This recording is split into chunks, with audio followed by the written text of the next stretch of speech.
மானமும் அறிவும் மனிதனுக்கு அழகு என்று பகுத்தறிவு பாதையை வகுத்து தந்த தான் மறைந்து அரை நூற்றாண்டுக்கு பிறகும் தான் உதிர்த்த கருத்துக்களால் திராவிட கொள்கையின் எதிரிகளை இன்றளவும் தூங்க விடாமல் வீழ்த்திருக்க செய்த பகுத்தறிவு பகலவன் தந்தை பெரியார் அவர்களை வணங்குகிறேன்.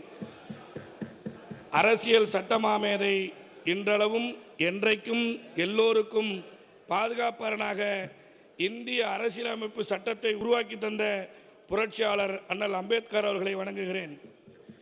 இவர் இல்லையேல் நாம் இல்லை, சாமானியனும் சரித்திரம் படைக்கலாம் என்பதை இந்திய திருநாட்டில் உருவாக்கி தந்து என்னை போன்று சாமானியனும் இந்த அவையில் பேசுகின்ற நிலைக்கு உருவாக்குவதற்கு திராவிட முன்னேற்ற கழகம் என்ற மாபெரும் மக்கள் இயக்கத்தை உருவாக்கி தந்த பேரறிஞர் அண்ணா அவர்களை வணங்குகிறேன். தந்தை பெரியார், அண்ணல் அம்பேத்கர், பேரறிஞர் அண்ணா அவர்கள் பேசியதை, எழுதியதை, எண்ணங்கள் அத்தனையும் தமிழ் நிலப்பரப்பில் சட்டத்தின் மூலம், திட்டத்தின் மூலம் தமிழகத்தை செதுக்கிய சிற்பி முத்தமிழறிஞர் தலைவர் கலைஞர் அவர்களை வணங்குகிறேன். இவர் இப்படி இருப்பாரா? பெரியாரை போல், அண்ணாவை போல், கலைஞரை போல் செயல்மிக்க தலைவராக இருப்பாரா என்று எத்தனையோ ஏச்சுக்கும் பேச்சுக்கும் மத்தியில் 2021 முத்துவேல் கருணாநிதி ஸ்டாலின் என்று பொறுப்பேற்றுக் கொண்ட மாண்புமிகு தமிழ்நாடு முதலமைச்சர் அன்பு தலைவர் தளபதி அவர்கள் பெரியாரையும் அண்ணாவையும் கலைஞரையும் மிஞ்சி நிற்கும் திராவிட பெருந்தலைவராக பரிமாணம் பெற்று திராவிட இயக்க கொள்கைகளை துளியளவும் தடமாறாமல் தமிழ்நாட்டில் இருந்து இந்திய திருநாட்டுக்கே வழிகாட்டி கொண்டிருக்கின்ற திராவிட மாடல் நாயகன், மாநில சுயாட்சியை மீட்க போகும் வேந்தர் மாண்புமிகு முதல்வர் அவர்களை வணங்குகிறேன். இனி திராவிட இயக்கம் இவ்வளவுதான், இனி என இணை எதிரிகளும் கொள்கை எதிரிகளும் கொக்கரிக்க முயலுகின்ற நேரத்தில், இணை எதிரிகளும் கொள்கை எதிரிகளும் கொக்கரிக்க முயலுகின்ற நேரத்தில் நான் இருக்கிறேன், திராவிட இயக்கத்தின் 5ஆம் தலைமுறை தலைவர் நான் இருக்கிறேன் என்று சொல்லி 50 ஆண்டு காலம் இன்னும் திராவிட இயக்க கொள்கைகளை கொண்டு தமிழ்நாட்டின் மக்களையும் மண்ணையும் காக்கிறேன் என்று சொல்லி சொல்லால் மட்டுமல்ல செயலாலும் இந்திய நிலப்பரப்பு முழுக்க இருக்கும் கொள்கை எதிரிகளுக்கு சிம்ம சொப்பனமாக தமிழ்நாட்டில் பணியாற்றி கொண்டிருக்கின்ற தமிழ்நாட்டின் எதிர்காலம், எங்கள் இயக்கத்தின் வருங்காலம், தமிழ்நாடு துணை முதலமைச்சர் இளைய தலைவர் அண்ணன் உதயநிதி ஸ்டாலின் அவர்களை வணங்குகிறேன். அவை முன்னவர்களுக்கு என் வணக்கத்தை தெரிவித்துக் கொள்கின்றேன். மாண்புமிகு பேரவை துணைத் தலைவர்களே, நான் இந்த உயரத்துக்கு வருவதற்கு முத்தமிழ் தலைவர் கலைஞரிடமும் திராவிட மாடல் நாயகன் தளபதி அவர்களிடத்திலும் எதிர்காலம் சின்னவரிடத்திலும் பரிந்துரை செய்து பணியாற்றி என்னை காத்து கொண்டிருக்கின்ற உழைப்பால் உயர்ந்தவர், உழைப்பவர் மதிப்பவர், ஆற்றல்மிகு பொதுப்பணித்துறை அமைச்சர் எங்கள் ஐயா அவர்களை வணங்குகிறேன். அனைத்து அமைச்சர் பெருமக்களுக்கும், சட்டமன்ற பேரவை தலைவர்களுக்கும், பேரவை துணைத் தலைவர் அண்ணன் அவர்களுக்கும், அரசு கொறடா அவர்களுக்கும், அனைத்து சட்டமன்ற உறுப்பினர்களுக்கும் என் நன்றியினை தெரிவித்துக் கொள்கின்றேன். தொடர்ந்து மாவட்ட ஊராட்சி குழு உறுப்பினராக, மாவட்ட ஊராட்சி குழு தலைவராக, 2 முறை சட்டமன்ற உறுப்பினராக என்றும் மக்கள் பணியாற்றுவதற்கு வாய்ப்பை உருவாக்கி தந்த செங்கம் சட்டமன்ற தொகுதி வாக்காளர் பெருமக்களுக்கும், மாநில மாவட்ட நிர்வாகிகளுக்கும், ஒன்றிய கழக செயலாளர்கள், நகரக செயலாளர், கிளைக்கழக செயலாளர்கள், அனைத்து கழக பொறுப்பாளர்களுக்கும், தோழமை கட்சி தலைவர் மற்றும் தோழமை கட்சி தோழர்களுக்கும், அரசியலுக்கு அப்பாற்பட்டு என் வெற்றிக்காக உறுதுணையாக இருக்கின்ற வியாபார பெருங்குடி மக்கள், வியாபார பெருங்குடி மக்கள், தொழிலாளர் தோழர்கள், விவசாய பெருங்குடி நண்பர்கள், உறவினர்கள், எனது தாய் தந்தை மனைவி மக்கள், உற்றார் உறவினர் நண்பர்கள், குடும்பத்தினர் அனைவருக்கும் என் நன்றியினை தெரிவித்துக் கொள்கின்றேன். மாண்புமிகு பேரவை துணைத் தலைவர்களே, இன்றைக்கு இந்த அறநிலைத்துறை சார்பிலும் சுற்றுலாத்துறை சார்பிலும் திராவிட முன்னேற்ற கழகத்தின் சார்பிலே என் கருத்துக்களை பதிவு செய்ய அனுமதித்த மாண்புமிகு முதல்வர்களுக்கும் மீண்டும் ஒரு முறை நன்றியை சொல்லி, திராவிட மாடல் மாண்புமிகு முதலமைச்சர் அவர்கள் சொன்னார்கள், திராவிட மாடல் அரசு 1 டிரில்லியன் நோக்கி நாங்கள் பயணப்படுவோம், அதிலே வெற்றி பெறுவோம் என்று சொன்னார்கள். அதிலே இன்றைக்கு சுற்றுலாத்துறை அதில் முக்கிய பங்கு வகிக்கிறது. எப்படி என்று சொன்னால், சுற்றுலாத்துறைக்கு கடந்த ஆண்டு ஒதுக்கப்பட்ட நிதியும் இந்த ஆண்டில் நிதி 79% கூடுதலாக ஒதுக்கீடு செய்யப்பட்டிருக்கிறது. அது மட்டுமல்ல, இதோ நிதி ஒதுக்கீடு செய்யப்பட்டதாலே $1 டிரில்லியன் எட்டிவிடுவோம் என்று இல்லை. இந்தியாவிலேயே இருக்கின்ற மாநிலங்களில் அந்த சுற்றுலா பயணிகள் வருகை தருகின்ற இந்தியாவில் இரண்டாவது பெரும் மாநிலமாக தமிழ்நாடு திகழ்கிறது. 2023 28 கோடி சுற்றுலா பயணிகளும் கடந்த ஆண்டு 30 கோடி 80 லட்சம் சுற்றுலா பயணிகள் தமிழ்நாட்டுக்கு வந்திருக்கிறார்கள். இன்றைக்கு 30 கோடியை தாண்டி இந்த ஆண்டு வருவார் என்று எதிர்பார்க்கப்படுகிறது. அதற்காக மாண்புமிகு முதலமைச்சர் அவர்கள் புதிதாக மாநிலத்திலே உள்ள 300க்கும் மேற்பட்ட புதிய சுற்றுலா தலங்களை கண்டறிந்து அவர்களை சிறப்பாக செய்வதற்கு 100 கோடி ரூபாயை நிதியை ஒதுக்கி தந்த மாண்புமிகு முதலமைச்சர் அவர்களுக்கு என் நன்றியினை தெரிவித்துக் கொள்கின்றேன். இந்த 30 கோடி பேரில் 12 லட்சம் பேர் வெளிநாட்டு சுற்றுலா பயணிகள் என்பதை இங்கே பதிவு செய்வதில் நான் பெருமிதம் கொள்கின்றேன். அதேபோல் தமிழ்நாட்டில் லட்சக்கணக்கான உள்நாட்டு வெளிநாட்டு பயணிகள் முக்கிய நகரங்களான திருவண்ணாமலை, மாமல்லபுரம், திருச்செந்தூர், பழனி, ராமேஸ்வரம், கன்னியாகுமரி, நாகூர், வேளாங்கண்ணி ஆகிய சுற்றுலா தலங்களை அவர்கள் வந்து செல்வதற்கு அதுக்கு உரிய திட்டங்களை முழுமையாக செய்வதற்கு இன்றைக்கு 300 கோடி ரூபாய் நிதி ஒதுக்கியதோடு அதற்கு தனியாக ஒரு ஆணையங்களை உருவாக்கி தந்திருக்கின்ற மாண்புமிகு முதலமைச்சர் அவர்களுக்கு நான் நன்றியை தெரிவித்துக் கொள்கின்றேன். இந்து அறநிலைத்துறையை பற்றி என்னென்னவோ சொல்கிறார்கள். இந்த அரசு என்பது ஏதோ இந்து விரோத அரசு என்று சொல்கிறார்கள். தமிழ்நாடு தோன்றிய வரலாற்றில் இருந்து இன்று வரையில் திராவிட மாடல் 4 ஆண்டு ஆட்சிதான் இந்துக்களுக்கும் இந்த அறநிலைத்துறைக்கும் சிறப்பான ஆண்டு என்பதை நான் சில குறிப்புகளை பதிவிட விரும்புகின்றேன். அன்னை தமிழ் அர்ச்சனை, அனைத்து சாதியின அர்ச்சகர்களாம், பெண் ஓதுவார் நியமனம், 50 கோடியில் ஆதிராவிட திருக்கோயில் திருப்பணி, 80 கோடியில் பழனி, இடுமலை, திருநெல்மலை, திருக்குன்றம், கம்பு, வடதள ஊர்தி ரோப்கார், 411 கோடியில் திருமண மண்டபங்கள், 3776 கோடியில் 8436 திருக்கோயில் திருப்பணிகள், 39 கோடியே 56 லட்சத்தில் கோடியில் பசு மரங்கள், அரசு செலவில் ராமேஸ்வரம் காசி ஆன்மீக பயணம், 177.37 கோடியில் 490 திருக்குறங்கள் சீரமைப்பு, 110 கோடியில் 115 மரத்தேர்கள் புதியதாகவும் பழைய தேர்களை சீரமைப்பு, 26 கோடியே 91 லட்சத்தில் 9 புதிய வெள்ளித்தேர்கள், 31 கோடியில் 5 தங்கத்தேர்கள். அது மட்டுமல்ல, அரசு ஊழியர்களுக்கு மட்டும்தான் அரசு குடியிருப்பு இருக்கிறது.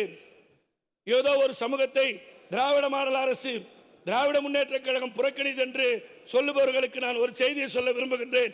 இன்றைக்கு இந்து அறநிலையத்துறையின் சார்பாக அர்ச்சகர்களுக்கும் குடியிருப்பு கட்டி தந்த ஒரே அரசு திராவிட மாடல் அரசு என்பதை பெருமையோடு சொல்லிக்கொள்ள விரும்புகின்றேன். அது மட்டுமல்ல, 62.76 கோடியில் 27 திருக்கோயில்கள், ராஜகோபுரம் 191 கோடியில். அது மட்டுமல்ல, திராவிட மாடல் ஆட்சியில் மன்னர் காலம் தொட்டு மன்னர் காலத்திலே மக்களுக்காக உருவாக்கப்பட்ட ஆலயங்கள் மக்களிடத்திலே ஒப்படைக்கப்பட்டு ஆட்சியில் இருந்த மன்னர்கள் மக்களாட்சியிலே ஒப்படைத்தார்கள். அந்த மக்களாட்சியிலே ஒப்படைக்கப்பட்ட அந்த ஆலயங்கள் மக்களாட்சியை நடத்துகின்ற அரசிடத்திலே இல்லாமல் எங்களிடத்திலே தாருங்கள் என்று கேட்பவர்களுக்கு நான் ஒன்று செய்தியை சொல்ல விரும்புகின்றேன். இந்த 1000 ஆண்டு அந்த கோயில்களை கண்டறிந்து மாண்புமிகு முதலமைச்சர் ஆணையின் பேரில் 714 கோயில்கள் கண்டறிந்து 425 கோடி நிதி ஒதுக்கீட்டில் 53 கோயில்களும் மற்றும் இதர கோயில்கள் என்று இன்றைக்கு சற்றேறக்குறைய 3000 கோயில்களை குடமுழுக்கு செய்த ஒரே ஆட்சி திராவிட மாடல் ஆட்சி என்பதில் நான் பெருமையாக சொல்லிக்கொள்ள விரும்புகின்றேன். அது மட்டுமல்ல, கோயில் சொத்து சிவன் சொத்து குலநாசம் என்று சொல்வார்கள்.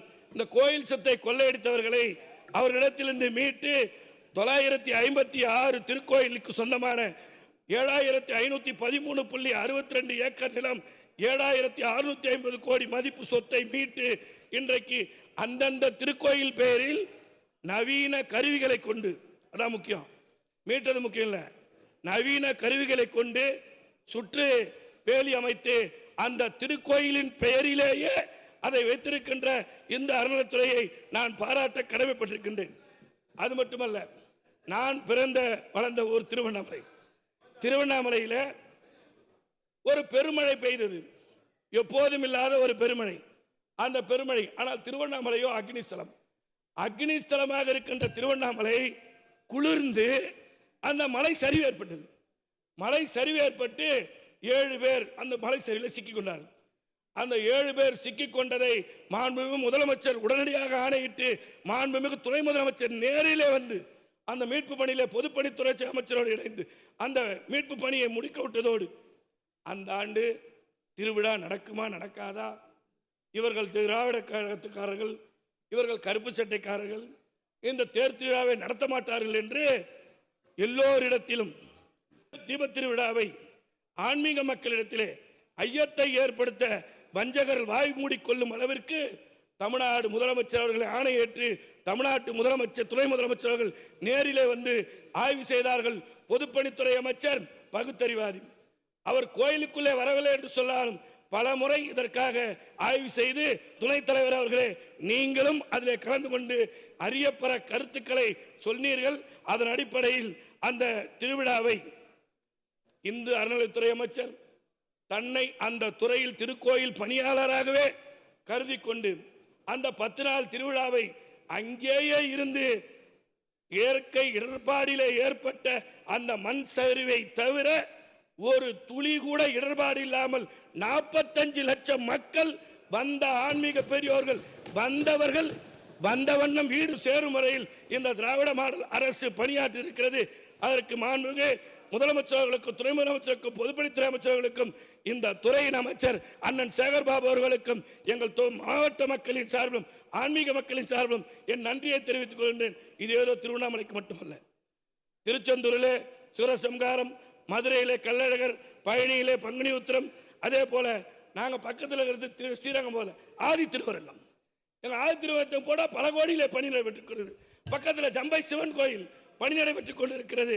அப்படி கேட்டதற்கெல்லாம் நான் சொன்னேன், அண்ணன் செய்யாதங்கரையில் எங்கள் அனுபாம்பிக்கை ரிஸ்வேஸ்வரர் கோயிலுக்கு அதுக்கு பணம் கொடுனான்னு, அதுக்கு நான் நண்பா கொடுத்துறேன்னு சொன்னார். பணத்தை ஒதுக்கினார்கள். பணத்தை ஒதுக்கியது மட்டுமல்ல, மீண்டும் அதுக்கு குறையாக இருக்கு என்று சொன்னேன்.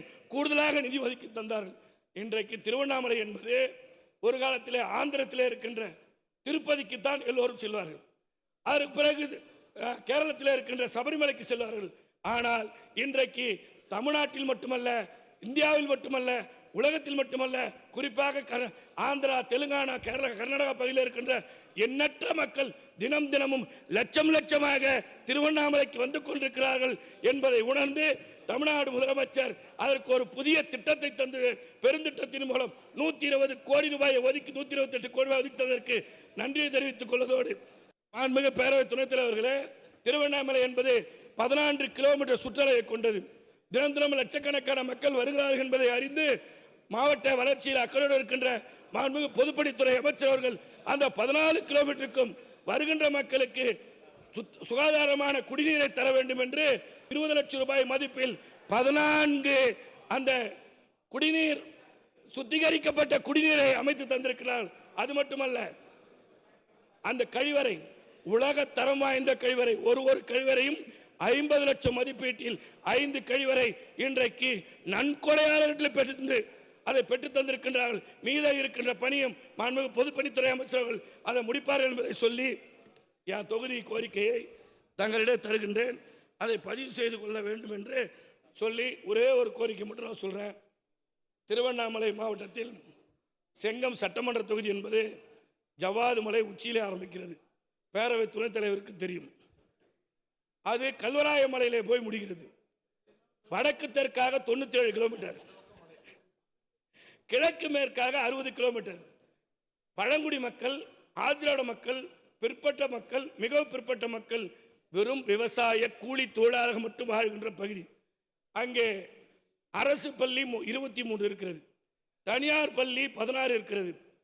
ஆண்டுதோறும் மாணவர்கள் 2687 பேரும், மாணவிகள் 2687 பேரும், ஆக மொத்தம் 5499 மாணவர்கள் இந்த ஆண்டு 12ஆம் வகுப்பு படித்துக் கொண்டிருக்கிறார்கள்.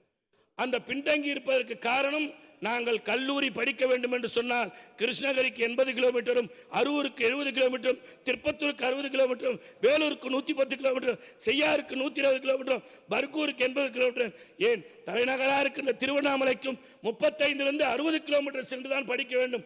ஆனால் தான் எங்கள் உயர்கல்வி தடைப்படுகிறது. எனவே கருணை வெள்ளம் கொண்ட மாண்புமிகு முதலமைச்சர் அவர்கள், நான் இந்த 4 ஆண்டு காலத்தில் கேட்ட அத்தனை திட்டங்களையும் முதலமைச்சர் வழிகாட்டுதலோடு மாண்புமிகு அவை முன்னவர் எங்கள் மண்ணின் மைந்தர் அவர் உள்பட அனைத்து அமைச்சர்களும் என் தொகுதிக்கு கேட்டதெல்லாம் தந்திருக்கின்றார்கள். அதற்கு பாலமாக இருந்து பொதுப்பணித்துறை அமைச்சர் ஐயா அவர்கள் பெற்று தந்திருக்கிறார்கள். நீங்களும் சேர்ந்து எனக்கு இந்த கோரிக்கை நிறைவேற்றி இந்த நிதியாண்டிலேயே செங்கத்தில் அரசு கலை அறிவியல் கல்லூரி பெற்றுத்தர வேண்டும் என்று சொல்லி அனைவருக்கும் நன்றி கூறி என் உரையை நிறைவு செய்கிறேன். நன்றி, வணக்கம்.